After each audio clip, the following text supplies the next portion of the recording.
Scene 1. What is a brown dwarf, really?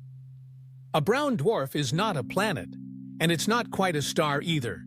It's what scientists call a failed star, too massive to be a planet, but not massive enough to ignite into nuclear fusion like a true star. Brown dwarfs emit a faint heat, a dim glow. They sit silently in the dark, barely visible in space, slowly cooling over billions of years.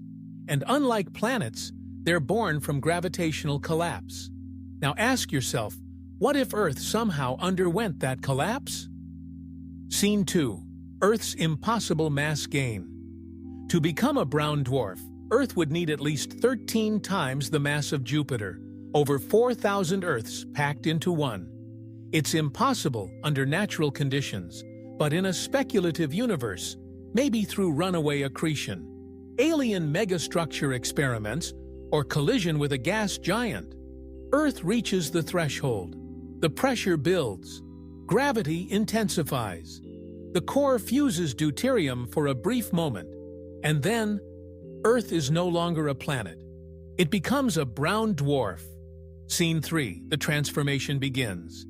The transformation wouldn't be quiet. As Earth collapses, the crust implodes. Oceans vaporize. The atmosphere is stripped. Temperatures spike to thousands of degrees. Gravity becomes overwhelming. Tectonic plates grind into dust. Within days, Earth becomes a superheated, glowing sphere. Its radius shrinking, but its mass growing. The light it emits is dim, infrared, but deadly up close. Our home becomes uninhabitable. A fireball drifting in silence. Scene 4. No longer part of the solar system. The mass of a brown dwarf would be enough to disrupt the solar system.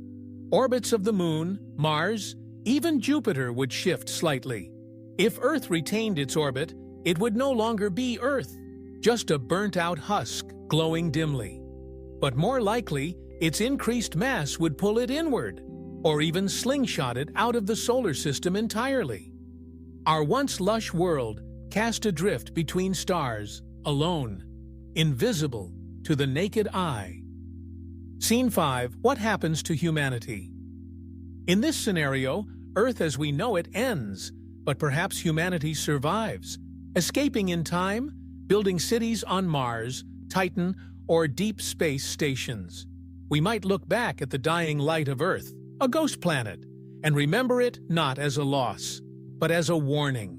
A reminder that mass, energy, and gravity are delicate balances, that no world is permanent, and that even planets can die.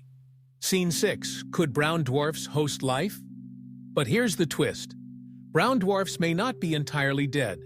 Some have moons, large enough to retain heat, oceans, and even atmospheres warmed by internal activity. If Earth became a brown dwarf, could its moons become refuges of life? Perhaps Europa-like moons orbiting this dark sun could sustain microbial life, or advanced civilizations living in artificial habitats, basking in the residual warmth. The irony? Life may end on Earth, but begin anew around it. Scene 7. The philosophy of planetary death. This segment isn't just science fiction. It's cosmic reflection. Everything in the universe transforms. Stars are born, planets collide, systems fall apart, and sometimes even a world like Earth might evolve into something unrecognizable. The death of Earth wouldn't be the end of the story. It would be the beginning of a new cosmic identity. Earth, not as a planet, but as a celestial mystery. A fading ember in the dark.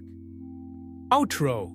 Slow, melancholic piano with space visuals fading to black.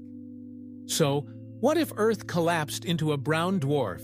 It would mean extinction, transformation, and perhaps strange new life. A future where Earth doesn't shine in blue and green, but glows dim in deep infrared. A future where our planet is no longer a home, but a memory.